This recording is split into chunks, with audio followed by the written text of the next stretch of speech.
You're listening to From a Certain Point Askew, the only Star Wars podcast that dares to challenge its listeners' knowledge while having none of our own, even though we've promised you 60%. I am Jason the Ginger Jedi Guy, broadcasting live from inside Wookiee Poo Studios. I gotta get that right. I'm not alone. Please allow me to introduce your favorite wretched scum, scoundrels, and smugglers. First up is my neighbor Cole from Corellia. Neighbor Cole, what are you smuggling? I'm mostly crate dragon meat, but I put it inside my trench coat so it warms up with my body temperature. So you're not worried about like bugs and like bacteria? It's more of a, what do they call that? A tartare. Oh. So I bring it out. It's room temperature. Chop it up. Add some oil. You know. You always have a party favor on standby. Or I have my sous vide machine over my right shoulder as well. Just hook it right up. I was thinking you almost called it Monkey Boo Studios. We should do some sort of like delineation to signify. Maybe turn one of these lights red or lightsaber green. Or one red, one green. Like just so I know where the hell I'm at? Yeah. Okay. Some sort of like tell so you don't get confused and I like that. Call it Monkey Poo Studios. Yeah, I need like a black wall with just Star Wars stuff to look at so I know where I'm at. And then we'll rotate the table so my view is different depending on what studio I'm in. So you know which galaxy you're in far, far away. Yeah. I'm going to jump in early and just say, the open and close signs that you flip back and forth in a business? Maybe you need a Wookiee Poo, Monkey Poo. And then I put it on the wall. that. There you go. Yeah, and very cost effective as well, instead of replacing your entire lighting system like I suggested. I mean, that sounds better. That beautiful voice you just heard coming in hot from the hyperspace lane, that's our third micer and showrunner, i.e. producer. Sorry, I had to do it. That's Darth Matthews. Hey, Matt, how you doing, buddy? I'm doing well. So I know we have a loose plan of going on the Galactic Star Cruiser on episode 100 for episode 100 to commemorate. And I have been reading some of the recent reviews and I kind of know exactly what's going to go on there. And so I don't need to go. So I'm out. Okay. That didn't take long. Yeah. I've heard mixed reviews in the sense that like some people get real into like the choose your own adventure type thing. Yes. And there seems to be like multiple things like that. From what I've read, you can't do it all in one trip. But like then to butt that up is like, who the hell can afford to do it more than once to do something else? I'm curious, what's your hang up? What kind of scared you away? Is it like the Garza Whip reality simulator? No, then I'd go for sure. You might go in there and you lose your marriage, come back divorced like us. No, it's I was actually just kidding, but I did see, like you said, there's a lot of mixed reviews. Some people are like, the sets are kind of meh, the food's kind of in, all that kind of thing. And then other people are like, you can immerse yourself in this so much, like you said. Yeah. Like there's ways, like you're getting contacted by characters on the ship and stuff through your little tablet. Like you can have people in your cabin that are with you go off and do their own thing while you're doing yours. Like you can have completely separate adventures. So you can be like, hey kids, get the fuck out of here. You go join the rebellion or the resistance. I'm gonna go first order, and then we don't have to see each other. There you go. I heard the food and the drinks were really good. Are they? Oh, okay. I've heard mixed reviews. The drinks, I'm sure, are great. Yeah. The food is always, because I've been to you. Have you been to Galaxy's Edge? I can't remember. No, I haven't. The food it was kind of so-so. Now I might have eaten the wrong thing, but it wasn't all that great. But then again, you're at Disneyland, which is notoriously not the best destination for food. It's just park food everywhere you go. You know what I mean? It's like Yeah, but some of the cafeteria shit. You can get that in almost any part of the park, but usually they also have like a really good restaurant where they'll have a chef and but you're paying for really good food. Yeah, and I'm cool with that. There's a few of those in Disneyland, but not many. Yeah. And so the bulk of the food is pretty crap. Did you hear? I laughed when because there's a moment where you go to Batuu, right? Is that the name of the planet? Yeah. You go to, so there's a transport, I think on the beginning of your second day, and you get a couple hours excursion, right? And there's like things that you can do that tie into your trip there. You have to find information, all this stuff. But the transport, she's like, this reviewer is telling the whole, like, you go this, and she goes, it's really just a box truck. It's not an actual, like they get like 10 people or whatever into the side of this, and then you're like in a truck and you can feel moving, and they just drive you into the back of the park, I guess. Drop you off at a restaurant. So the reviewer was disappointed that it wasn't an actual spaceship. Yeah. I don't know what it was, but I loved like how she had to put in, it's really just a box truck. I found that fucking hilarious. It's painted in a Star Wars motif. Like it's got like the Rogue One look to it. Well, you're supposed to get like to the front of the line on all the rides, and not that there are many, but you know what I mean. 2 or 3 now. Are there 3 or just 2 still? The Falcon and Rise of the Resistance. I think that's it. Okay. I think that's it. Anyway, Rise of the Resistance is fucking awesome. By Yeah. the way. I could see getting into it, like all the immersion stuff and all that kind of thing. But I don't know. I wish there was like a package where I could get just an extra day, and then I could just go get like sauce at the cantina and just play sabacc. Like let's make this thing real. Like I walk away losing a bunch of money in sabacc and just hungover. And let's make sabacc no limit Texas Hold'em. Let's do that. Make it easier. So we can lose our house while we're there. That's one of the things they have in one of the areas. You get a sabacc training, and then you can play. I don't know if you're playing for credits or what you're doing, but that sounds. They kinda probably cool. give you. They probably say you have 1,000 credits or whatever. Right. Just, and then you just play till you're out of it. Could you imagine somebody just loading up? It's got like 50,000 credits. Get the fuck out of here, everybody. Yeah. It's also a very good idea to gamble a lot of money on a game that you just learned how to play. Of course. Of course. Yeah. Beginner's luck. Yep, beginner's luck. Mm-hmm. In our experience, there's no such thing as luck. Good point. So if you would like to find our show from acertainpointofskew.com, we're on Twitter at FACPApod, and you can email us facpapod@gmail.com. We are also part of the Podawan Podcast Network at Podawans on Twitter. Wow. That was a read. That was very mechanical. Now it's my turn on the show today. Thank you. That was actually mostly off the top of my head. I do this every week, you know. I know you do, and I still haven't memorized any of this. I just go into I look and I attempt to do a decent job. I have to look up our Twitter handle when I want to tag something.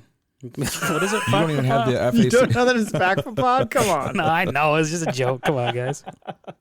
Question of the week we've got coming up: Post Order 66 Jedi news, Kenobi, Qui-gon Jinn rumors, and more Andor casting. We got a chat with the Ithorian Historian, which is will be a fun chat with that fella. We're gonna get into the anatomy of Ithorians, I think, if we do things right. We're gonna have Maul Bag, one of them in there. Thank you to the person who responded to that tweet within 40 minutes, and we'll round off the show with a FACPAtoid. FACPAtoid. Yep. FACPAtot. Tater tots flavored like FACPA with your own special seasonings. What happened to your face? I put that in there for you. Question of the week. I was born this way. That's what happened to it. So question of the week. With Kenobi coming down the pipeline, let's speculate on how many Jedi we will see who made it through the Purge, i.e. Order 66. Are we going to see Obi-Wan link up with some previous friends and coworkers? Mace, maybe Mace Windu, or will it all be Solitude on Tatooine? I think this is a good question. And also, real quick, were they friends? Because looking back, I feel like Mace wasn't a likable guy. Like, he wasn't a guy you grabbed your beer with after, you were done with your I didn't know what to label Jedi counseling. When I wrote this question, I didn't really know what to label. Co-workers, I guess, right? Like, what do you call a fellow colleague? Yeah, that would have been a good one. Fellow Jedi. Constituent? No, that would be wrong. So you're asking, are Mace and Obi-Wan friends? Or were they friends? Inside of this question, yes, I'm asking that. I'm trying to think of how much interaction they had, even in the animated series. Some, but yeah. I felt like they didn't have a lot of scenes together for some reason, but I might be wrong on that. I don't think Mace Windu makes fast friends with very many people. No, like looking back and watching Revenge of the Sith last week, and then just some of the animated stuff, he was kind of an ornery fuck. Bit of a curmudgeon. Yeah. Yeah. Like he was real strict on the rules of the Jedi. Well, and it blinded him. All that shit blinded him. He was he and Yoda were the two probably most responsible for all that shit going. A lot of furrowed brows coming from his facial features, right? And like directed to Anakin too. Didn't trust that little chap. I mean, he was right. So. Right. He could smell him out. He's also not one to boast either. Not like he wasn't one of the fucking like. By the way, Palpatine was the Sith Lord. He should have been like, I knew it. I fucking told you guys. Yoda, I had a sidebar with you about this 3 months ago. As he's falling out the window and getting shoved out the window, he's like, Told you I fucking so. knew it, Anakin. I'm thinking, so it's 6 episodes. I think the first 5 episodes is just like him by himself in the Jundland Wastes, just doing day-to-day stuff. This sounds fun. And then the 6th episode is everything. Yeah.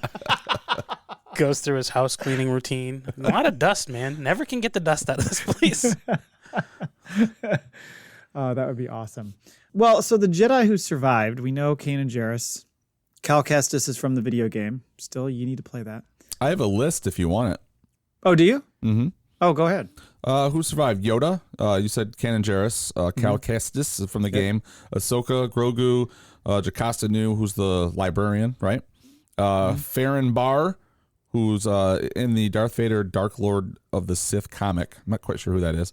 Luminara, who was the Jedi Master to Barriss, right? Yeah. I thought we saw her eat it with. That's in Rebels, though. We finally see that from young Kanan's point of view, where she's fighting the stormtroopers when Order 66 happened. Oh yeah, you're right. So why does this say everyone who survived? Are Order you thinking of? Oh, because we didn't see. This must have been written before that. I was gonna say, I thought maybe you were thinking when Kanan watched his master go down, Depa Boba. Not Oh, Luminara. you're right. I'm confusing the two. Okay. Because she was also the same race, right? Were they the same? She was different. She was not quite the same as Illuminari. What's her name? As Luminara. Luminara. Yeah. There's Kirik Infala, who's also in the Darth Vader Darth Lord of the Sith comic. Proset Dibbs is the 10th brother. Sounds like a fucking formation in college football. Proset Dibbs, right. 36 double dive. Zubian Nakanora Abajamas. That's a fucking name right there. And that's, I guess, in the Uprising mobile game, Yuvel, The End of History short story in Star Wars Insider 154. Quinlan Voss. Oh, yeah. Who's that? Is that Quinlan Voss survives? I thought Quinlan Voss blew up. Wasn't he the beefcake guy? The stud? Right. Guy didn't do any leg day. He was the Athletic. jumper. The jumper. Quinlan Voss was the jumper. He was the dude who was like jumping all over the place. He worked with Kenobi when they fought Cad Bane. Yes, Yep. I'm thinking of the other one. Who's the one with the big old eyes and the green? Kit Fisto? Kit Fizz, that's what I was... Okay. Yeah, with the fucking abs. Yeah, Abs didn't for work out like days. that. Yeah. Is it Kir Junda? Jedi Fallen Order? I mean, You played that? Yeah, that's the one that has Cal Kestis in it. Okay. So there's another one in there. I guess there's a couple. There's Terran Melchios. Who's that? I think that might be the gal. The wrong guy to fucking start pronouncing alien names. I think she's a human. I think if I have the right character, she's the Okay. one that kind of helps him from the start of the game. He doesn't find out. I don't want to give anything away. He doesn't find out about her skills until later. But I think we're going to get introduced to some new ones. Although I thought about that and I thought, okay, well, it makes sense. But then how is that going to work with what we hear later? Because if Obi-Wan's meeting other Jedi, then that means either they're going to die after he meets them, or he's just full of shit later when he and Yoda are talking about Luke being the only hope or whatever, because there's no other Jedi left. I can understand where he and Yoda wouldn't be aware of a lot of Jedi that are out there because nobody's, he told them stay away. He also makes that big blunder. He says, that boy was our last hope. And then they're like, hello, Princess Leia, right? Like, so he seems to be just in the mindset that, like, he put all his eggs in one basket and it was Luke. So he's obviously not accurate when he says this boy was our last hope. And then Yoda's like, well, wait, bitch, there's one more. Don't be such a fucking patriarch. There's a female out there still, too. Well, he doesn't find women funny. Obi-Wan? Yeah, so Or was he going he under must the not be a alias? good Jedi either. Was he going under the hidden moniker of Ben Kenobi? It's really So confusing. Darth Vader's So like looking tricky. through the phone book. Yeah. Okay, we got a Ben Kenobi on Tatooine. That can't be him. It's Obi-Wan. Go to the Similar next but one. different. Move on. Yeah, I don't know because there, of course, so much of that stuff was done in the first trilogy, and then of course they're going back and telling a different story that maybe hadn't been fully Right. fleshed out yet. So there's some things that aren't going to quite match up. But I don't know. I get the feeling we're gonna get introduced to a Jedi or two in this series that we don't know. You mean moving forward, or introduced to one that maybe survives Order 66? Because my guess is we're going to see a lot of these in the flashbacks, right? Yes, So definitely maybe that. there'll be seeds planted where, like, oh, in the future we can use these characters. But I'm wondering if, and I think I maybe even read a rumor about it. I can't remember now because I read so much bullshit. But that like somebody's gonna find him. Like there's gonna be a Jedi that somehow makes contact with him that he wasn't aware of that was still surviving. Because there's a freaking ton of Jedi, so of course some survived. Well, what are you guys' thoughts on just them? Like they wrote the character of Grogu. Like they just created him out of thin air. Like he wasn't in the trilogy before or the prequels or anything. What if they just make up another Jedi like that made it through? Sure. Maybe the And one that was just like a brand new Padawan off on some brand new Padawan, just went to a master, and he's off on some like outer rim planet, Right. and he escapes the purge. And then he comes back, and they get the second message from the temple, and he's like, okay, don't go there. Yeah, there's probably a lot of those. I think when cool it was said there are none left, I think it was like not an absolute, but in the idea of like there used to be thousands of us, and now there are none of us. I think it'd be a cool idea. I mean, if they're looking for ideas, if like this Padawan, it starts off the whole first episode as this Padawan, and he's like going through the motions of Order 66, and goes back to the temple and finds the new message, and then he's like, okay, now I got to find Obi-Wan. And the whole first episode is him tracking down. And then you get the reveal at the end of episode 1. It's he shows up on Tatooine, and Obi-Wan drops his hood, and there he is. I get that because Star Wars likes themes, right? So like that would almost be just like A New Hope, right? Luke finds out he's got to go find old Ben. And we're thinking the whole time, like, who the fuck is this kid? When no one knows who he is, and you start piecing together like parts of like, oh, he was a Padawan. Oh, now he was turned into a master. And then like you get the fucking reveal at the end, and then it's like, boom, Kenobi. Yeah, then you know what'll happen? Star Wars fans will be like, we don't even get Kenobi till the end of the first fucking episode. No, what'll happen is they'll do a whole entire episode of Boba Fett. Plug it in somewhere. In the The middle whole of thing is Kenobi. Boba Fett. We heard you, Cole. We heard you bitching. You only got What the hell? 5 episodes. Like, Why is he here is. now? Doesn't make any sense. 2 things. One, I'm going to start putting timestamps in specifically for our brilliant ideas that we need to flag for Favloni. So that they're I love it. aware. Yeah, Yeah. So they got a lot of stuff they're going through. It'll just help them out. Can we? We'll call it Favloni's favorites. Make it easy on him, Matt. That's good. I like your strategy. That's what I think. And then the other thing is when this Jedi that we've made up finds Kenobi, you know he's going to be like, how the hell did you know I was here? And he's like, dude, it's pretty obvious you were going to come to where Luke's dad's from and give him to his uncle. Come on. Yeah, they're just going down the family tree. Yeah. I checked a couple other places. Yeah. Wouldn't it be funny if Vader is terrible at timelines, just like me, and like fucking terrible at piecing together family trees? He couldn't remember where he's from. My 2 blind spots. In the news. Oh, I had so much I wanted to add, but okay. Let's go Oh, ahead. no, go ahead. Well, I feel like I'm just throwing things No, off now. we're in no rush here. I feel like I'm rushing the show now. All right. No, I like the Jedi's alive. We discussed that, but like I think like going back, well, I think we're gonna have to see.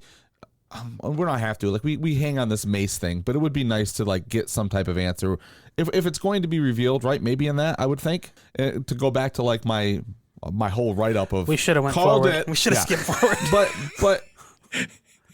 Do you think that they'll go back and like if we're seeing scenes from even before Order 66 are doing or during, are we going to see Grogu maybe? Ooh, that's a good question. I don't know that they'll do that, but then again, they love putting him in everything. Yeah. We were spot on when we said there was going to be no Grogu and Boba Right. Fett. But I mean, if Fucking they're starting to nailed that. tie all this stuff together, right, is this going to be considered part of the Mandalorian verse? So like when we were seeing the 3 Jedis try to protect him, are we going to see that from a different point of skew, or are they going to wait to go into Mandalorian? We to saw share those that? Jedi die, right? Because the clone troopers come up and double tap one of them on the ground. Yes. The guys that were protecting. Yes. That could be something that happens. One of the Padawans flies in from off screen and like scoops up Grogu, and it's like that could be that first episode. He scoops up Grogu and they takes him off planet, and then they get separated. And I think if they show Grogu, it's a cameo at best. I don't think they're going to get too deep into Grogu for this because I think they know they've got Ewan McGregor. They don't need they've got a big gun and they can tell that story without having to pull him in. Now, where was Ahsoka during Order 66? Don't know. I mean, I'm sure there's books or comics that talk about it, but you know, she was kind of off the grid. No, she fights her own clone troopers. Oh, sorry. In the beginning of Order 6, yes, when Order 66 goes down, she remember because she leaves her sabers in the ground, Yes. and Darth finds them at the very Yes. end of Clone Wars season 7, Yes. and so then she fucks off. We don't know where she goes after that. Right. I was saying because I was like, well, She are we lays going to low. be able to see She survives. Anakin, 66, 'cause- Ahsoka, and Obi-Wan like in the cartoon? Are we going to see the 3 of them during a flashback? I think that would be awesome. Absolutely, I think that you're going to see that. Yeah. Yeah, Okay. What about maybe a little Padme? I think that's possible. Yeah. Because here's the thing, and there's some bits we'll share more on Kenobi when we get to the news, but there's rumors about Hayden Christensen de-aging, like that they're gonna. Yes. So they're gonna show Clone Wars shit, like it's just gonna happen. There's gonna be at least a flashback to that, so I'm looking forward to flashback to Tank. But Me too. Padme's tough. They could easily do it. They should probably do it, but there's been zero mention of it so far. And granted, Right. they keep all the shit, under lock and key, so you never know. But it would make a lot of sense. I mean, they were conveniently shooting Thor: Love and Thunder the same time they were shooting Kenobi. Oh. So if they're on the same, Disney filming base, just She just wanders sneak her over over. Yeah. Do you think they'll show her with some of her maternity weight on after the birth, or no? Yeah, they're going to show her working the weight off. No, she's dead after the birth. Or did she die? Come on, guys, that was a good one. Oh. No one's ever truly gone. Yeah. Padme survived. Mm-hmm. That was just a hyperbolic chamber. There was a bacta tank that she was in when they took her Exactly. in the Yeah, parade. once she gave birth, they just closed the lid and filled up the toilet. Get this. Get this. Padme is actually Pelimoto. Oh, the sun was bad on her. Plot thickens. The plot thickens. Emperor. What about the Emperor? We got to see the Emperor, right?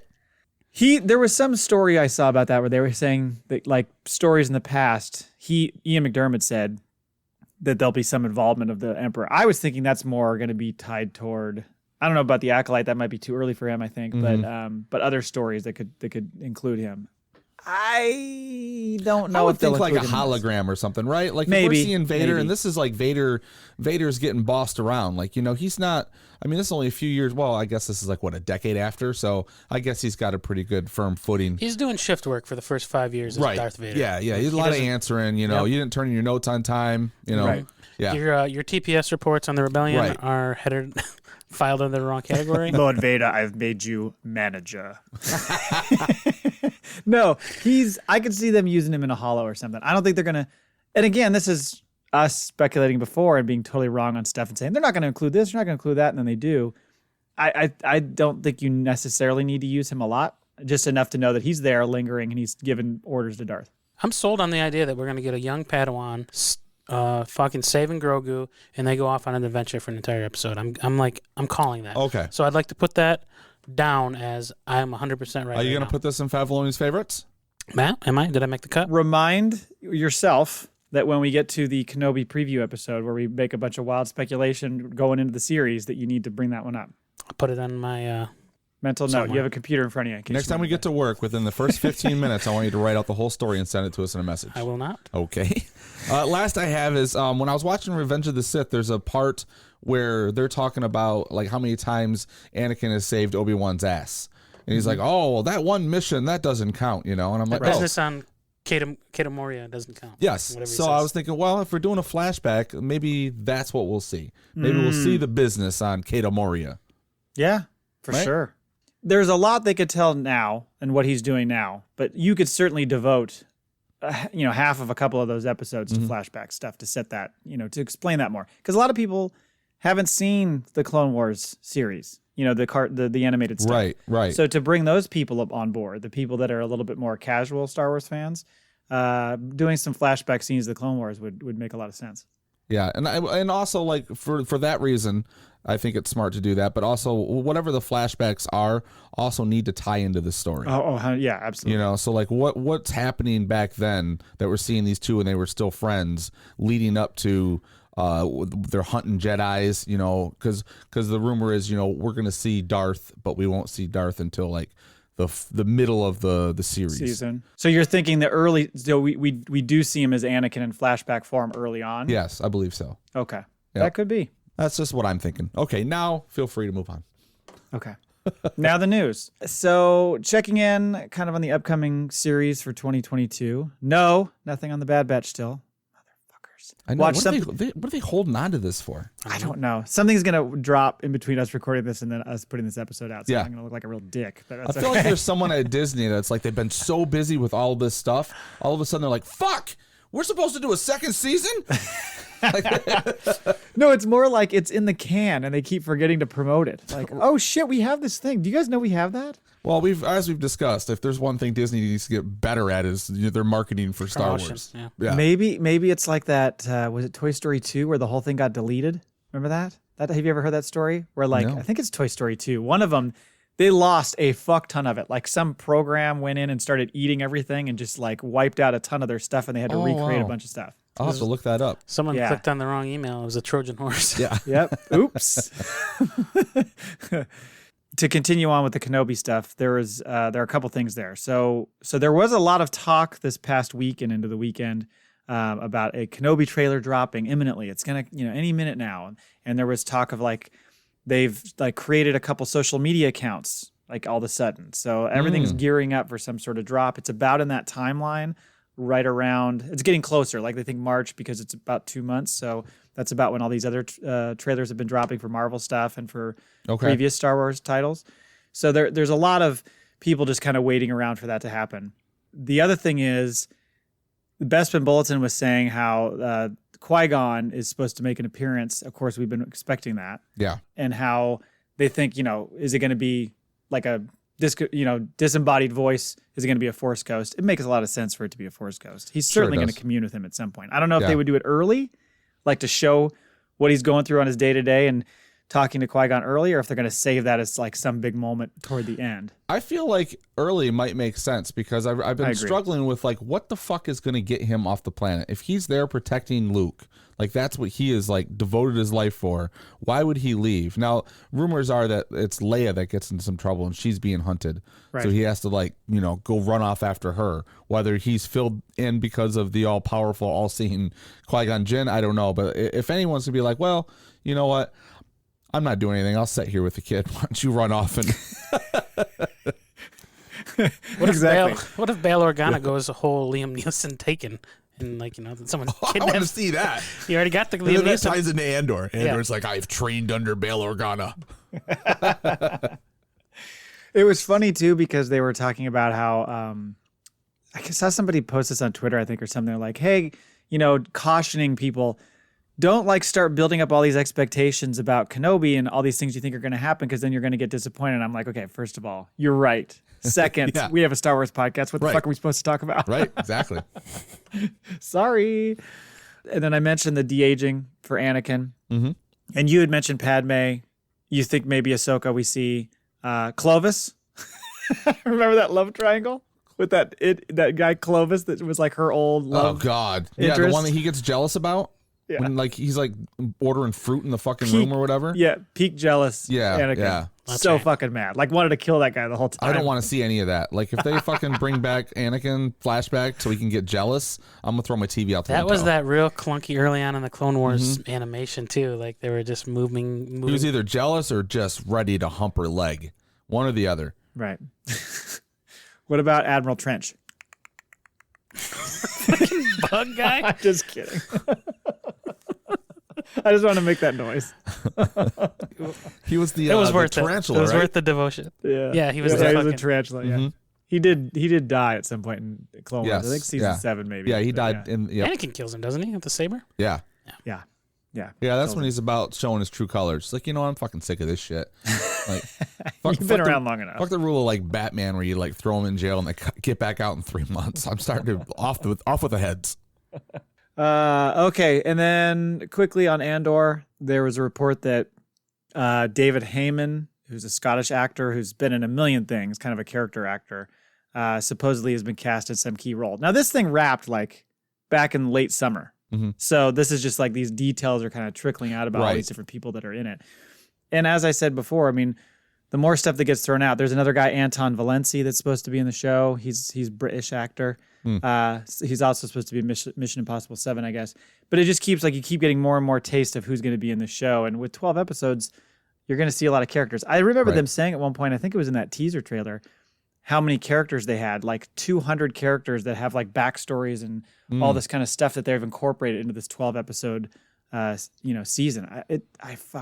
I'm getting my expectations so ramped up for Andor. I'm going to just set myself up for disaster. What's going to be the MacGuffin? Good question. What the hell is a MacGuffin? Because this is I guess in Rogue One, MacGuffin would have been Death Star proof, right? And they were responsible for getting that. That was their whole thing. Is MacGuffin a person or is it an idea? No, MacGuffin is the. It's the thing that drives the plot, but it doesn't necessarily. So the ultimate example of a MacGuffin would be the briefcase in Pulp Fiction. Okay. You know what I'm saying? You. You never really know what it is. It's driving a lot of the plot. Or the Ark of the Covenant in Indiana Jones. Okay. That kind of stuff. So anyway. The more you know. That is all for the news. The knock list in Mission Impossible. I've never seen it. Are you sure you have the title correct? Mission Impossible? You never seen Mission Impossible? People shit on that movie. I really enjoyed it. Is that the one with Ving Rhames in it? Right? He's in all a of bunch of them. Okay, but it's the first one where they go in and they drop him into the laser room. Yes. Yeah, that's a very good movie. Yeah, it is. Yeah, people kind of holds up shit too. on that one a little bit. To me, the second one is the one I didn't like the most, or the one I liked the least. I guess I would say. I used to fight about that because I was such a John Woo fan, but like unless you're in the 90s, like it doesn't. And like they were right to bring in JJ to straighten it all out and kind of like take it back to the the espionage and shit, and it got better and better. But, the second one, I mean, like the motorcycle fight was like, what? What is going on here? The handbrake spin and the fucking doves flying past him. You and really he's got are. the cool fucking feathered hair. You really are a party animal. Why's that? You're fighting with people about John Woo. I fucking love John Woo movies. Look out for this guy. Because right now I'm listening, fucking Chris and Ty are just like, oh no. They just like to give you shit about Michael Bay. Michael Bay. I will. Although they like defend Michael that. Bay stuff. I know they do. I know. Yeah. And you know what? I like them. All right. Well, I hope so because next episode, one of them might be on our show. Well, I might change my mind if he wants to go like, he wants to fight hard about Solo because I'm gonna defend the shit out of that. We're gonna have to mediate or referee. Matt and I will referee. Gentlemen, keep the gloves up. No rabbit punches. We're gonna go on a 10-point scoring system. Let's draw cards. Like there has to be a devil's advocate. So two of us have to fight for it, and one of us, whether we like it or not, we got to take Chris's side. I could probably go the heel on the show. I could join up with Chris against you two. All right. I'll find something to hate about. I liked Solo though. It'd be hard. It'd be hard to like. It's like when you got to debate the opposite position on the debate team. Right. Like you go in there like, you are now pro-life. Could I? We can have Grant call in. No. I don't want it to turn to a Star Trek conversation. See, you want Grant to come in? I'll just stay home for the episode. Okay. He gets his annual digs on Podtoberfest. He does. That's he just saves it all up. Right, exactly. But yes, as a tease for next week, for those of you who love listening to our show, go rewatch Solo because we're going to talk all about it next week. Mm-hmm. All right, but we have a conversation today with a lovely gentleman who is the authority on Ithorians. And not many people can say that. I know. Or want to.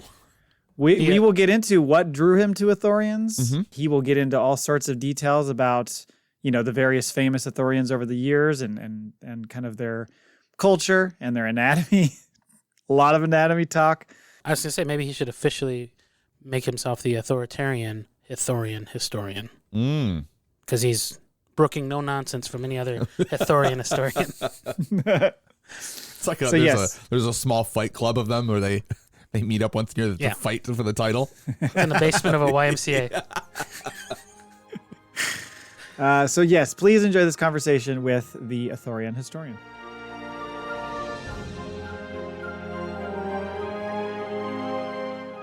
Today, we are so honored to be joined by another member of the Podawans Podcast Network. You can hear him on those crossover episodes we've done. Hold your comments till the end, Jay and Cole. He's the leading authority on all things Ithorian. It's the Ithorian Historian. Welcome. Hello. Thanks for having me, guys. Thank you for coming to the show, adulterer. It's not his fault. I hear. Yeah, it sounds like you guys kind of like it. We're cucks. We're cuckolds.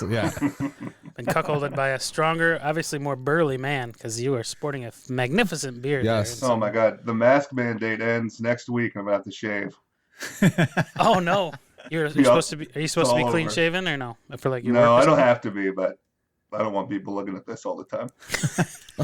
Well, thanks for putting on your best face for us. Yeah, You're welcome. You're welcome. We appreciate that. Finally get you on video, and I'll shave next week. Yeah, next time. Yeah. And I'll get a haircut too. Before we get started, where can people find you if they wanted to reach out to you, Ithorian? You can find me at Dope Jammies on Twitter. Great name. Okay. Are those footy PJs, onesies? What are we talking about here? Onesies with a butt flap. Oh yeah, there we go. There you go. Oh. It's like Old Lumberjack West style style. shit. This is what happens when the generation of people who grew up on bananas and pajamas started smoking weed. It's been a big problem for me. Okay. Nice bananas and pajamas work in there. That was well done. I've been holding on to that one for weeks. Now, you are a younger man than we are. Surprise. Oh, what? But I wanted to kind of ask you, because I ask everybody that comes on as a guest, just like where did you start with Star Wars as far as like what was the first thing you remember watching and like what really grabbed hold of you? Because for For us, it was really the original trilogy because we're old. But what was it? What was it for you?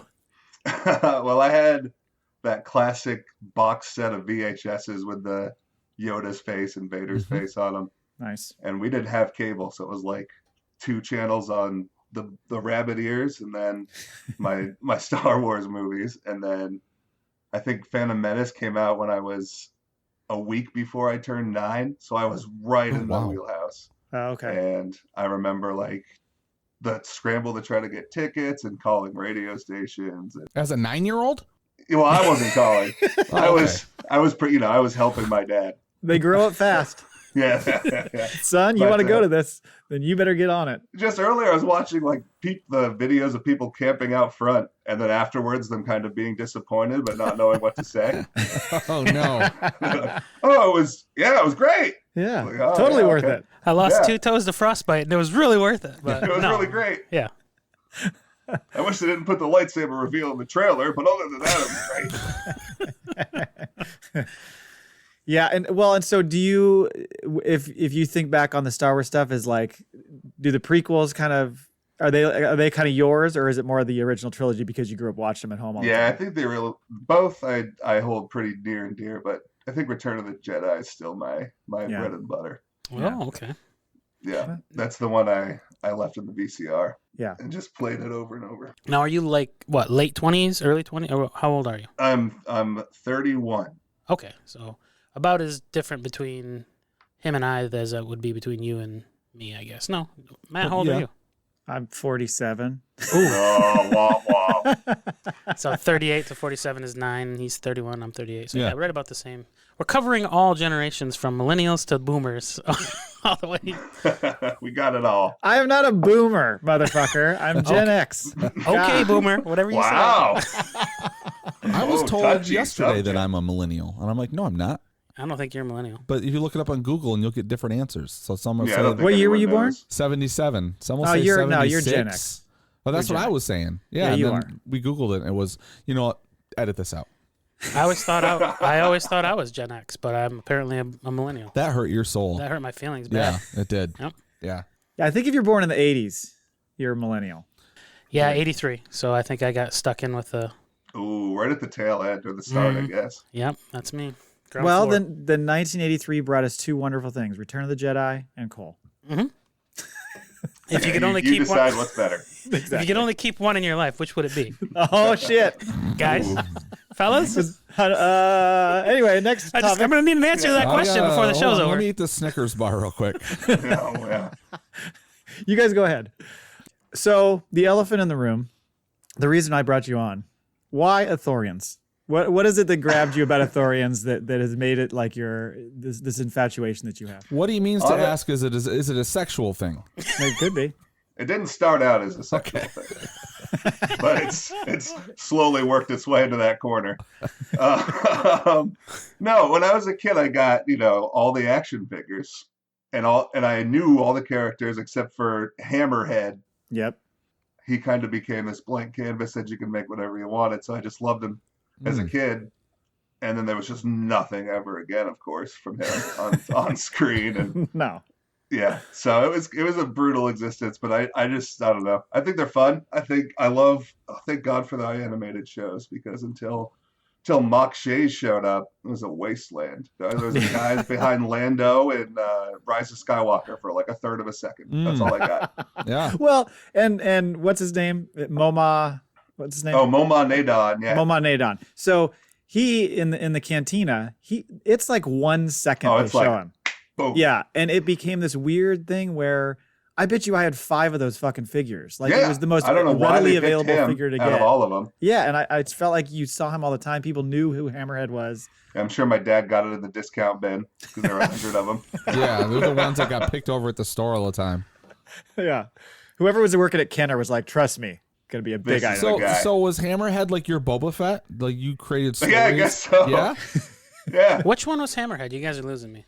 The Ithorian, the guy that's sitting in the cantina in the original A New Hope. You see him for like 1 second. Yeah, the camera's panning the bar, right? Yeah, right before they cut the arm off with the of the guy, right? Yeah. Right that That's part. the okay. Yeah, that's it's when what I was thinking it's kind of when they're showing the layout and giving you a taste of all these different characters that are in the bar. You just see this one shot. There he is. Yeah. of. Okay. Oh. Yep. All right. Yeah.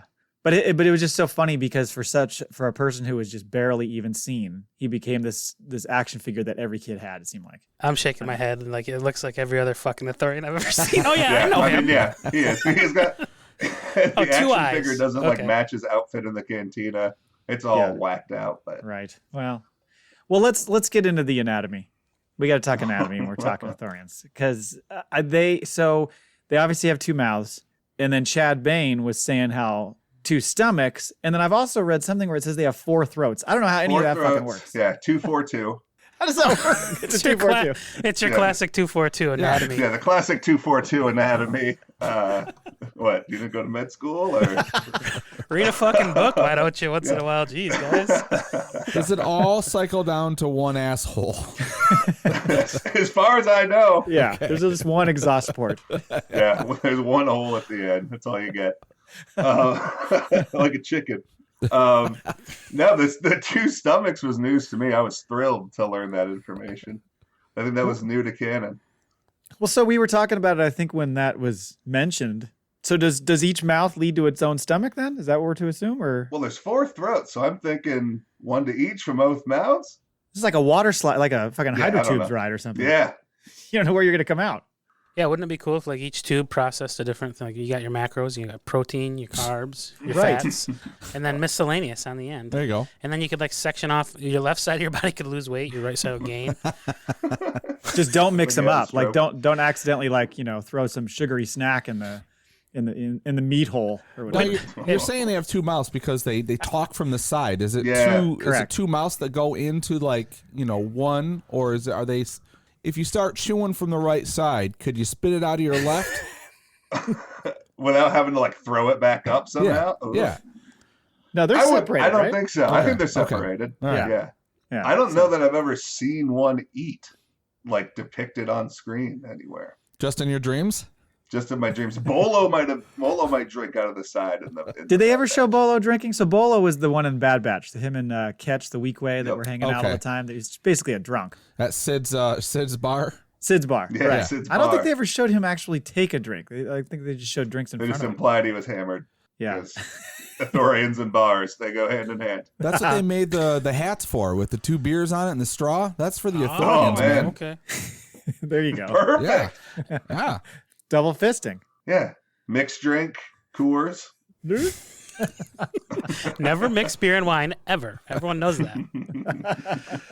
But it would also classically you would need an additional Ithorian for an airtight gangbang because they got an extra mouth. So That's an Ooh. excellent point. Excellent if point, Cole. the anatomy matches up, they got a pooper And you need 4 for a deep throat gangbang.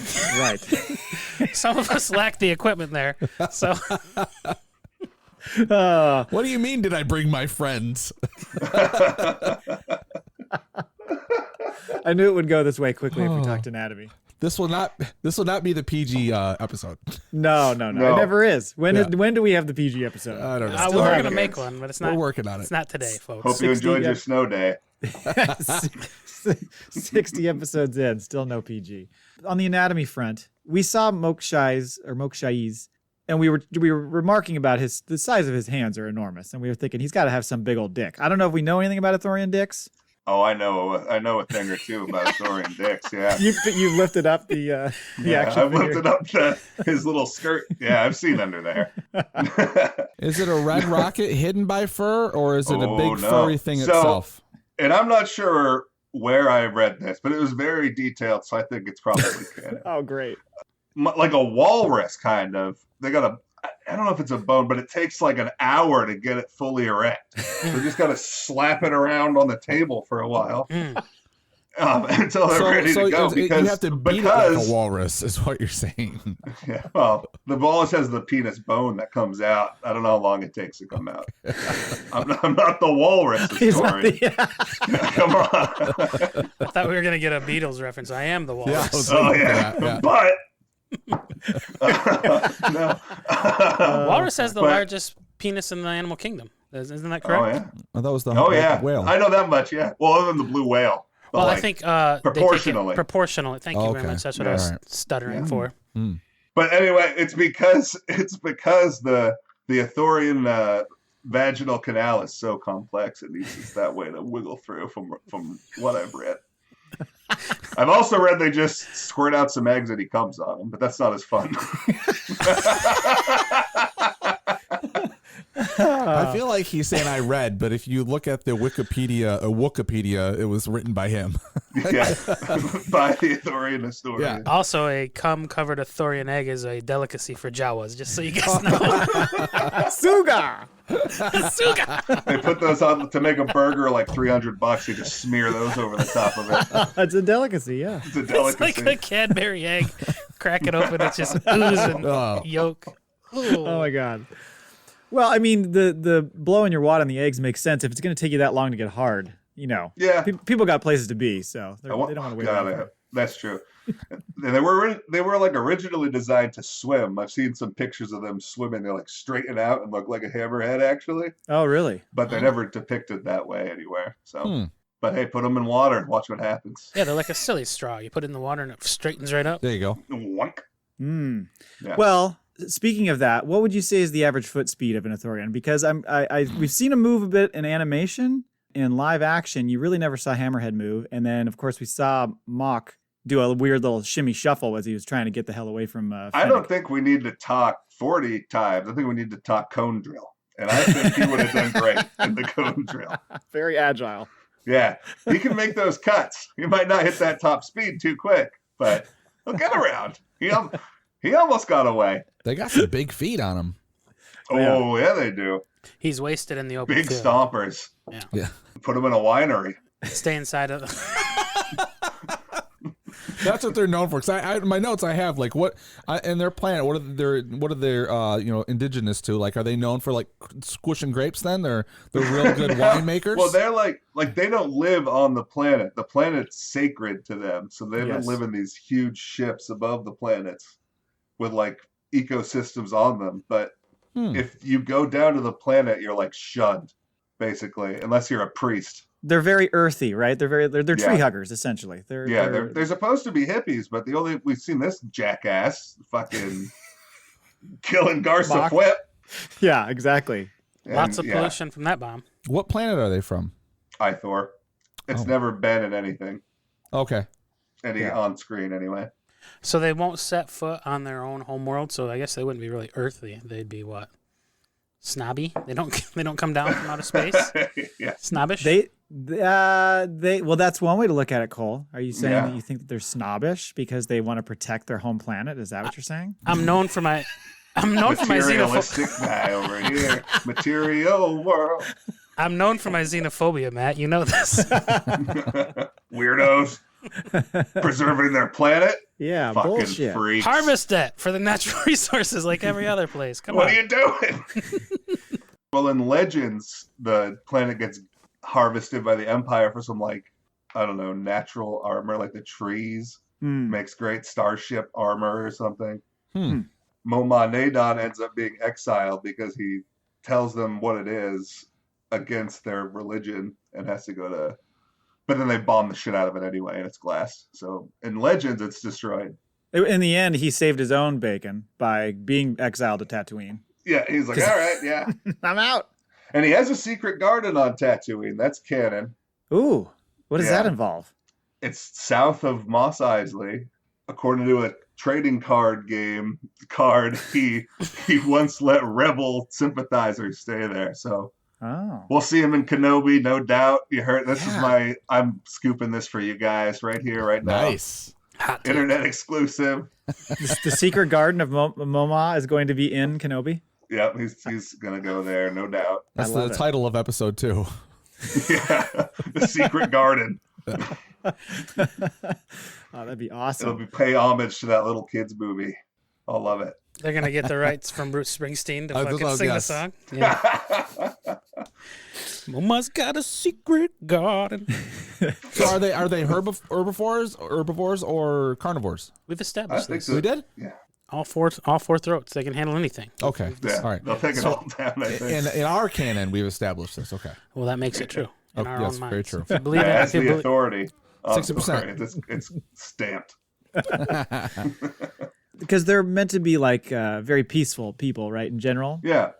And so, do they have like the Wookiees and the Trandoshans hate each other? Is there like a natural rival with Ithorians or no? I like to think there is. Have you guys ever heard of Ottegans? You mentioned them to me the other day, and I was not aware of Ottegans. Yeah, you should look it up. Look it up. Everyone, take a look at Tell me what those look like. Well, what don't they call them? Lone mouths. Lone mouths. you fucking lone mouth. Bleep that. I shouldn't be saying that. Derogatory term. A derogatory term. Get out of here, you lone mouth. It's like a leatherneck. I would never call an Ithorian a leatherneck. Right. Yeah, you don't call them leathernecks. I think Hammerhead's offensive too. The internet must have, really gone the other way since the happenings in the real world, because I typed Ottegans Star Wars and I'm getting Strategic Defense Initiative by name Star Wars proposed U.S. strategic defense system against potential nuclear attacks. Oh, well, we need to resuscitate that program. Yeah, right now, this is all about President Ronald Reagan and all the good he That's did with not Star relevant. Wars. So Right. Ottegan, I think is how you spell it. Oh, there's 2 T's. There we go. Oh, now it's working. There you go. All right, let's see what these beautiful one-mouthers. Oh, they look just like Ithorians. I didn't mean Yeah. that. Except that Don't long they? mouth. That one, yeah. So here's where these guys come from. J.J. Abrams decides, Force Awakens. Mm-hmm. Let's make some new aliens. Why? We don't need to use any of the old ones. Everyone hates all the old ones. That's why we sold 1 trillion fucking toys. They all hate them. But you got to sell new toys. Yeah, One-mouthers. Here we I'd go. fucking buy them again.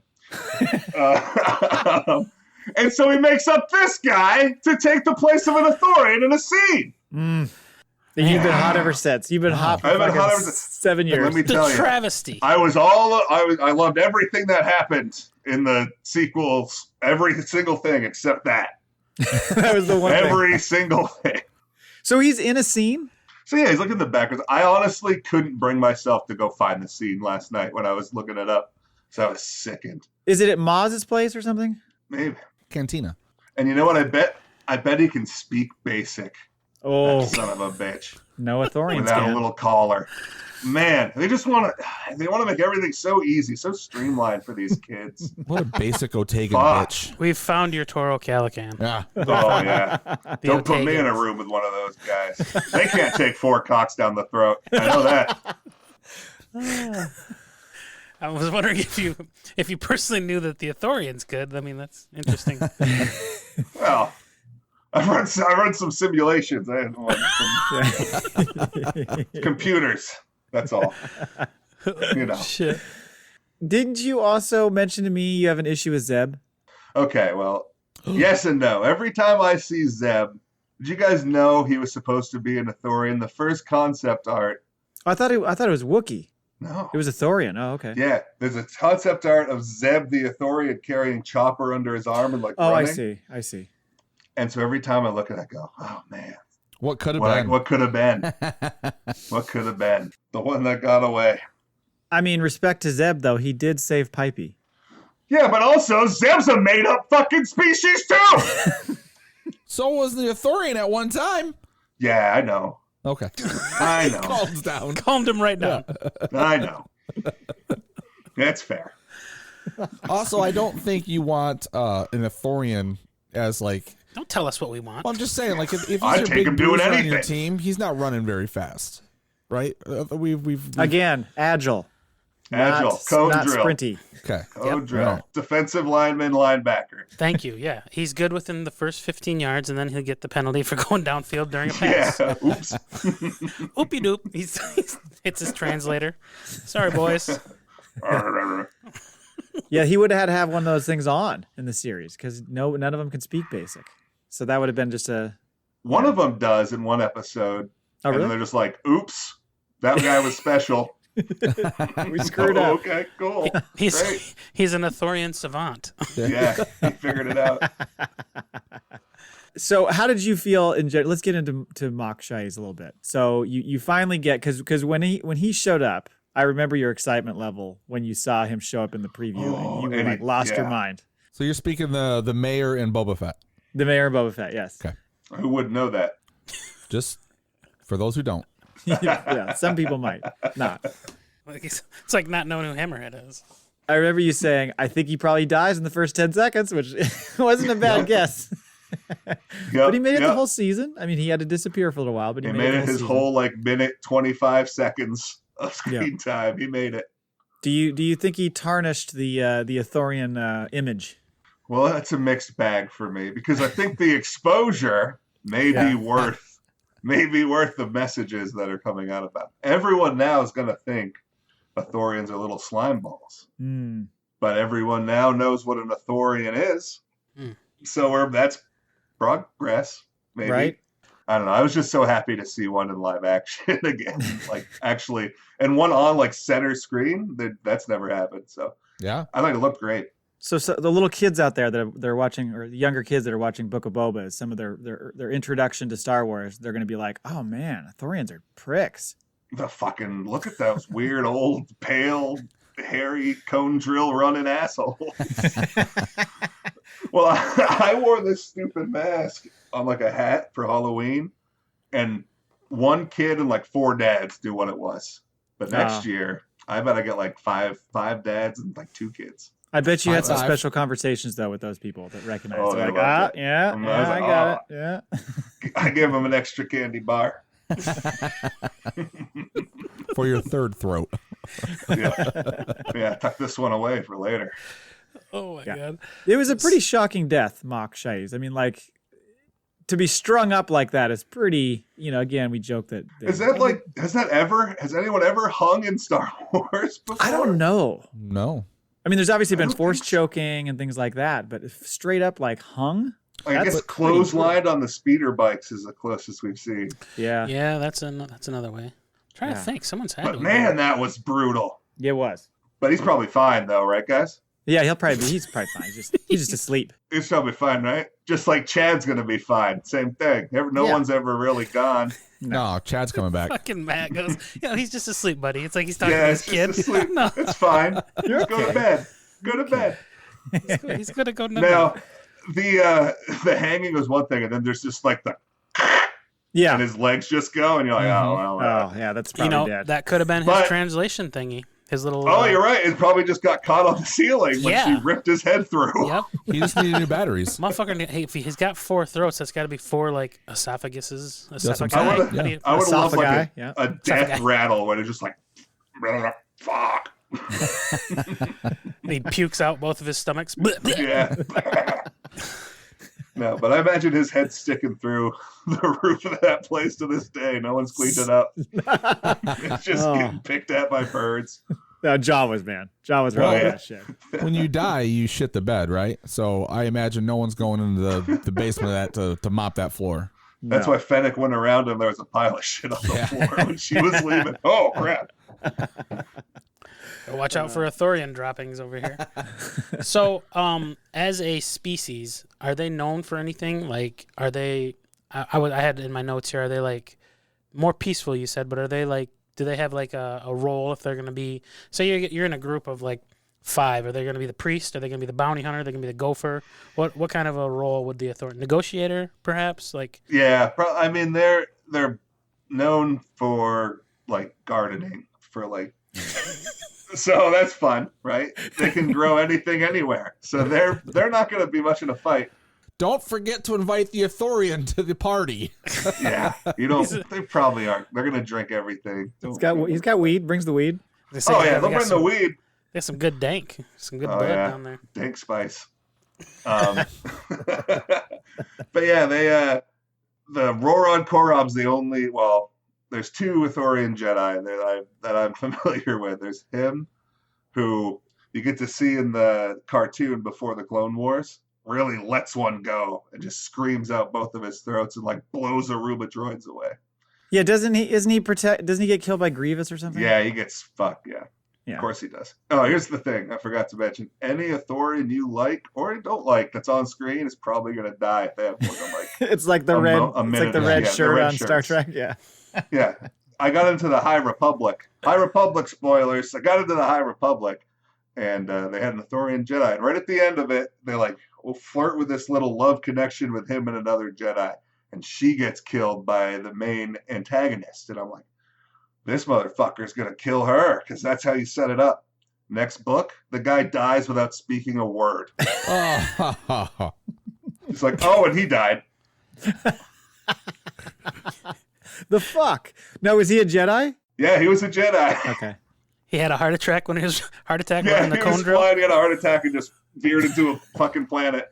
He was running the cone drill because he was trying to, fucking prove that they were fleet-footed instead of 15 yards. Fucking had a heart attack. He ran a 6.740 that morning and his heart exploded. Yeah, that's not too bad in numbers. There's one more Jedi you're forgetting, although I don't know if I ever got to the elevated status of Jedi, is Biff. Oh! Is that what it's called? From the Younglings episode of do you guys remember that in the Clone Wars where the Yoda's there and all those younglings have to go get Ahsoka's with them? They have to go get their And kyber he was crystals? like the cowardly lion character. Right. Exactly. Yeah. So Nice pull, Matthew. Yeah. thank you. Yeah. And then what's the thing? Oh, I think who would you say is your favorite of all the Ithorians over the years? Like who is the one you pick out? I think Momaw is my favorite. Yeah. But the original. Yeah, but I think Mock Shays is number 2 now, just because I got to see him. So much. Oh, and Momaw's- Old Joe's great. Old Joe is my favorite by Joe, far. Yeah. Yeah, Old Joe was like a trusted ally No of one the wants to rebellion. watch that shit. Exactly. He's talking shit to the Empire. He's he's the a great baller. ally. He basically gives his life to the cause, in the end. In my book, Old Joe is the Ithorian MVP. He probably made a fucking great spotchka drink too, because he was a good bartender. I imagine so. Yeah. He's so- probably putting a few back himself, though. I would catch imagine. him at the later at night. Probably He was a nice born. strong one. He was born to be a bartender with the name Joe. You call every bartender Joe. You call every butler Jeeves. So his They don't lot name Jeeves anymore? his lot was cast before he was born. Cole's youngest is named Jeeves. Oh, He's raising him to be a butler. Yeah. boarding school. There's a lot in life. He's cleaning my house as we speak. Do you remember, Cole and Jay, do you remember Old Joe from Rebels? He was like the guy on, they kind of had that like place outside of town where he ran that and bar. then they come back and Old Joe's bought it, right? And the Empire takes over the bar. They walk in and they're dressed as stormtroopers, right? Fucking horse shit. Poor Old Joe. Say it ain't so, Old Joe. Yeah, Say no it ain't kidding. so. Another one gone too soon. Let's pour out a little spotchka and reminisce. And I mentioned Pipey. Pipey was force sensitive. We don't know what happened to Pipey. Because what did you ask us? You sent in a question to us because Pipey's mom, Ura. I was hoping Pipey was going to be running show. Yeah. Is that what it was? It was. I thought Ura was going to be Mock Shays and Pipey be behind the scenes, being her right. little assassin. But didn't happen. Didn't come true. I don't know if you guys remember that Clone Wars where they where'd they go? What planet was that? It was a Mustafar, It was wasn't it? called like Hammertown. I don't remember. Yeah, the place was called Hammertown. Didn't it look like Mustafar though, or something? They took him. Those No. were the Jedi's they were taking to experiment Yeah, on. they were Yeah. taking the Yes, kids. correct. All the Inquisitors were hunting them down. Oh yeah, And yeah. I think that's when we had the seventh sister and the fifth brother or whatever. We're trying to get him, and that's when Zeb rescued Pipey. Sweet little ball eyes that I want to squeeze. Now we talked about the holiday special a little while back. Did we never confirmed that was Momaw Nadon in the I bar don't that was think banging it's B. Arthur? confirmed anywhere, but Okay. Bang that B. certainly Arthur. adds to my appreciation of him, even if it's just legends. Do you guys don't remember that? I don't think, but there's an Ithorian in that bar in that cantina that is like hanging out with B. Arthur. So we were She gives assuming him a there was little relationship there. stroke, Yes, Mm. right. Oh. Rub down. and then you never see him leave at the end. So Because it finally got hard. He couldn't stand up. I was gonna say, yeah, he was in the back getting that thing ready for like 45 minutes. Bring me your eggs, B. Arthur. She comes back with the volcano head guy. He's like, I don't know if it's gonna Oh, yeah. fit in there, but I'll try it. Who's the Ithorian fluffer? Anyway, that was all my questions. Did you guys have other stuff? I was trying to think if there's when you look up the stuff online and for things about Ithorians, there's not a ton. There's been, like you said, it's been very much a background character, and now these goddamn Ottegans, coming in and trying to steal some of their thunder.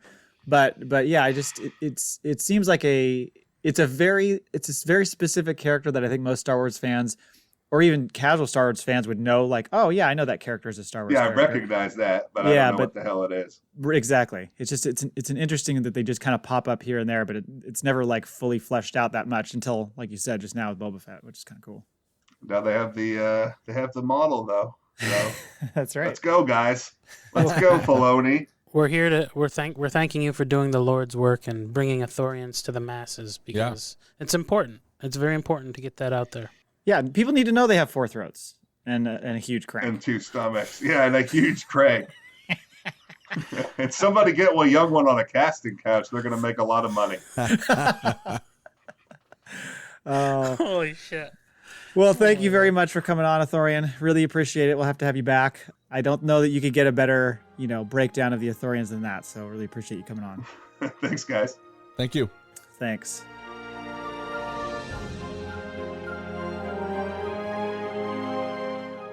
All right, well, that was a great chat. Thanks for coming on, Ithorian Historian. Go check him out again at Dope Jammies on Twitter. Dope Jammies. Oh, he's a great follow, so go check him out. We'll definitely have him on again. I'm sure we'll need to do some follow up on the Ithorian stuff We gotta have him send. We gotta have him send a selfie to you, like with him with the mask on. Yes, exactly. Like when we start promoting. Yeah, when we went to add you guys to the call, I was like, you have to wear it. You have to put it on. You know what? Like, see if he's up for doing like a really sexy like spread, like Playboy on his desk where he's wearing the mask. Keep clothes on. But, Slave Leia down south, Ithorian mask up top. I like it. Yeah. Leave something to the imagination. Don't show it all off. Don't show off that big Ithorian dick. Big Ithorian bush. He's got an Ithorian mask on, Slave Leia costume, and then Ithorian feet slippers. When he bends over, it looks like he's smuggling Chewbacca. Oh, God. All right, let's go to the Maul Bag. Let's do it. Hello there. You've got mail. Kenobi!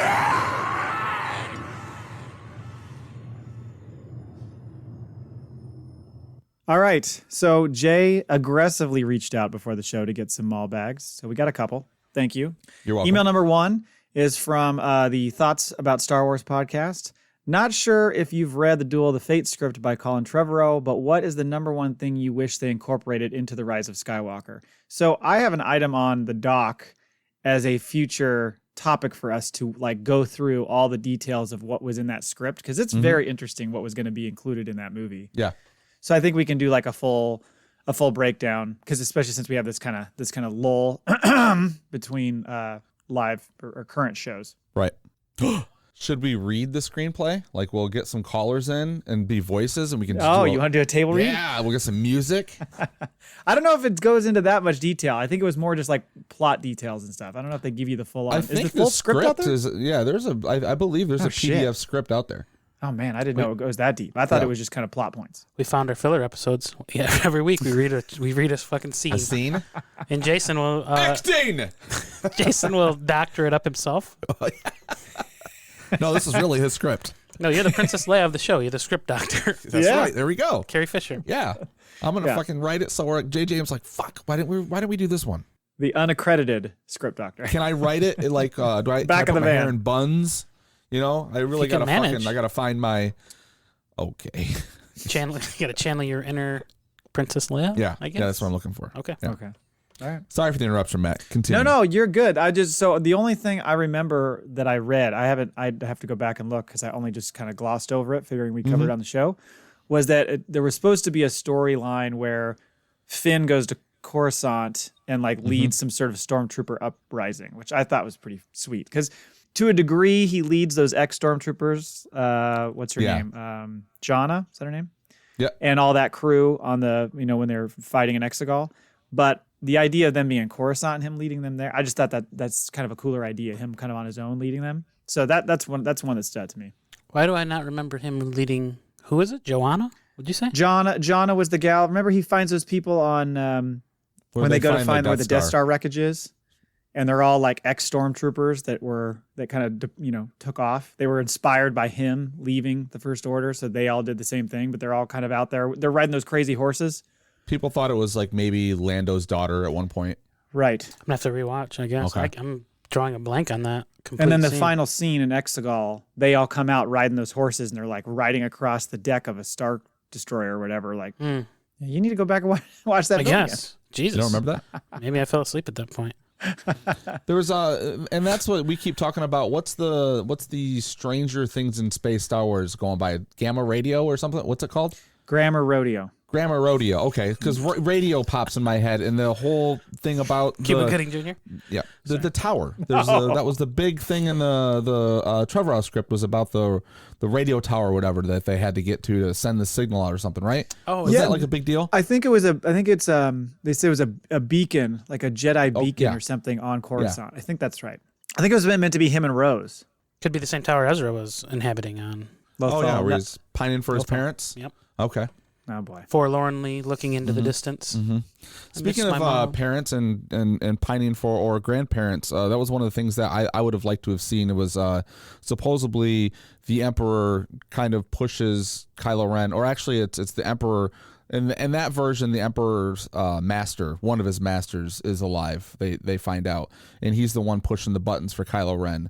And at one point, he does the Luke Skywalker Dagobah thing where he goes into the cave and he fights Darth Vader. And that was a scene that was written where he goes in and he has to fight his grandfather. Oh, okay. Huh. That would have been pretty fucking cool. Speaking of Ren, I would have loved to have seen a better enacting of Kylo versus the Knights of Ren. That would have been a lot cooler. Yeah. Or more backstory into them. Like maybe him leading them at one point, or like, I don't know. They seemed like a bunch of badasses, but it just it was a quick 5-minute little scene. I wonder if they shot more, and then when they started editing it, they had a 3-hour movie, and they're like, well, I guess we got to trim this down a little bit. But I agree. Like that should have been, like if those guys were the guys that followed him and everything, it should have been more of a struggle. Or were they just trying to show like how much more powerful he was? Because they weren't Jedis or Siths. No. They were just like sensitive, right? That's why they wear masks, because they were always crying. It was basically Justin Timberlake leaving NSYNC. So it was the same exact storyline. Cry me a river. Bye, bye, bye. Yeah. Jesus Christ. He says that right as he slices him up. Oh, there's another part that Ain't no lie, baby, bye, bye, bye. Bye, bye. Chancellor Hux. Cut. He becomes the Chancellor in Trevorrow's script, and I like that because they kind of tie everything. Like the first one really looks like it's they're taking. And all of it was even Lucas's early stuff was like the Nazi party, right? Yeah. Well, in Trevorrow's script, it goes so far as like by the end he's collecting lightsabers and shit of fallen Jedis, and he decides to fucking off himself in a cave. And I was like, well, that's very Hitler-esque. Oh, like a bunker? When he's losing the war, yeah, yep. Huh. Because they kind of just let him die like a bitch. Like all of a sudden, I'm the one that was sending messages out. And you're like, no, you weren't. I'm like, I don't buy this for anything. Yeah, like in Rise of Skywalker. Right. Yeah. No, it was weird. Like the way they all of a sudden said he was the guy. I just didn't want Kylo to win. That whole scene. Spite. Very spiteful. And I like we discussed this. It wasn't in the script, but I think the Millennium Falcon should have been destroyed. If you say that next week, Chris is going to jump down your throat. Well, and not that I dislike it, but Round it's like one, fight. we didn't have like that great big loss other than Leia, but they had to write that out because she died in real life, So like, there needed to be something. I guess in Trevorrow's script there was R2 gets destroyed. Really? Yeah, and C-3PO like mourns over him, which is you can't destroy R2 or the Falcon. No way. I mean, I would reverse the roles. You could destroy 3PO and R2 could mourn. Now now we're talking. Now we're talking. No, he'd get that wiggle excitement.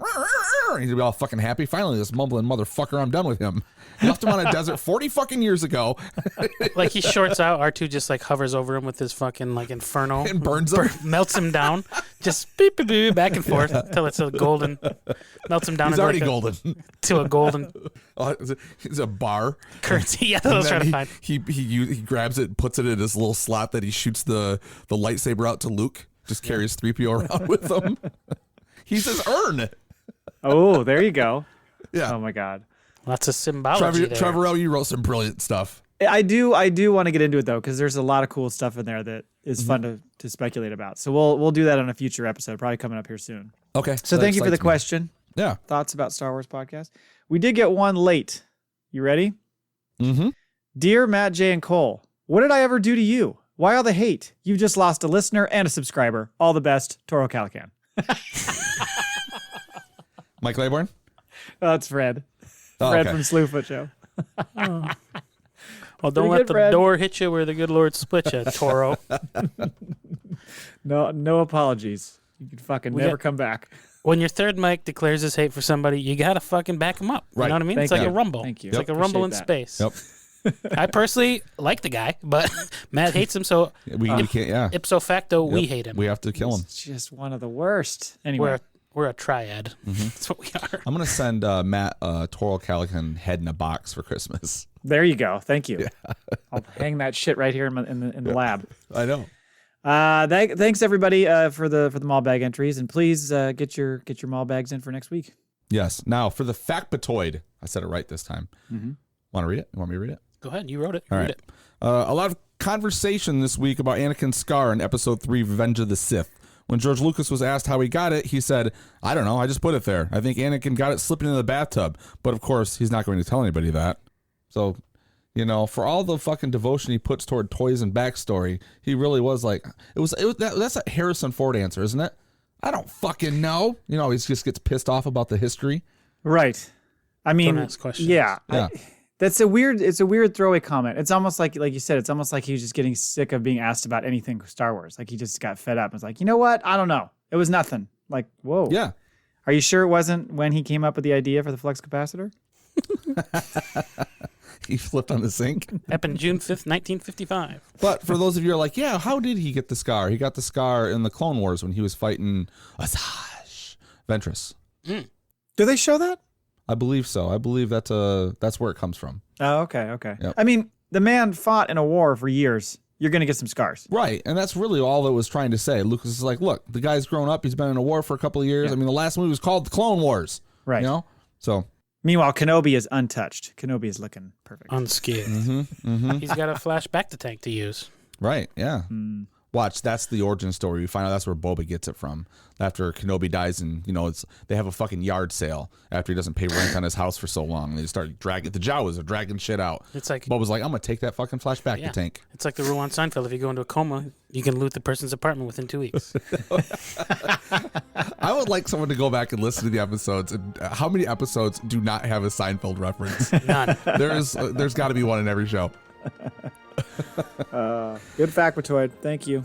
You're welcome, and thanks for listening. And until next time, Never tell us the odds. In our experience, there's no such thing as luck. we have spoken.